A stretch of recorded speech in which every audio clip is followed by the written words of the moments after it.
ছুটকি কলকাতা শহরের পরিচিত একটা নাম। ছুটকি ছোটবেলা থেকে ছুটকি আর তার বন্ধুরা চুরির কাজে পটু। চুরিই তার স্বভাব। একদিন ওই বড় শহরের বুকে আলোর রোশনা, মন্ত্রীর ছেলের বিয়ে। ছুটকি আর তার বন্ধুদের নিয়ে সেখানে উপস্থিত। বিশাল বাড়ি, শুধু ফুল আর আলো। বড় বড় গাড়ি ঢুকছে আর বেরোচ্ছে। গেটে কালো পোশাক পরা লম্বা দুটো লোক দাঁড়িয়ে। সামনের গেট দিয়ে ঢোকার কোনো সুযোগ নেই। ছুটকি বাড়ির পেছনের প্রাচীর টপকে ভেতরে ঢুকলো। কত লোক সেজে গুজে হাতে গ্লাস নিয়ে যে যার কাজে ব্যস্ত। ছুটকিকে লক্ষ্য করবার মতো কারোর সময় নেই। সামনে এগিয়ে যেতেই দেখে সোনায় মরা জীবন্ত পুতুল বসে। এরপর লুকিয়ে খাওয়ার জায়গায় যায়।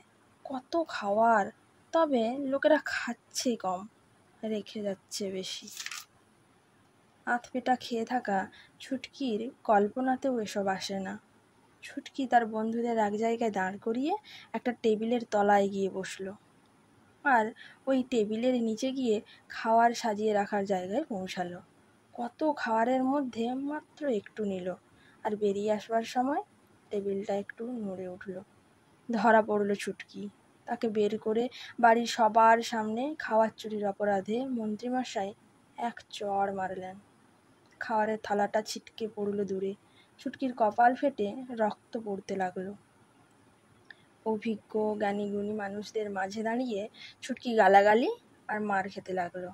এরপর বন্ধুদের নিয়ে ওই পড়ে থাকা খাওয়ার কুড়িয়ে নিয়ে বেরিয়ে গেল।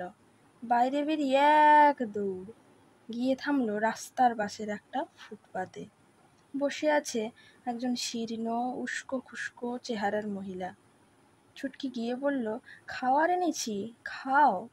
মহিলা জিজ্ঞেস করলো, কে তুই? আমি ছুটকি, আমি চোর। তোমার জন্য খাবার এনেছি, খাবে না? মহিলাটি তার আঁচল ছিঁড়ে ছুটকির কপালে বাঁধতে বাঁধতে বলল, আজ আমি কতদিন খাইনি। তুই চোর, সত্যিই তুই চোর। আমার মন চুরি করেছিস।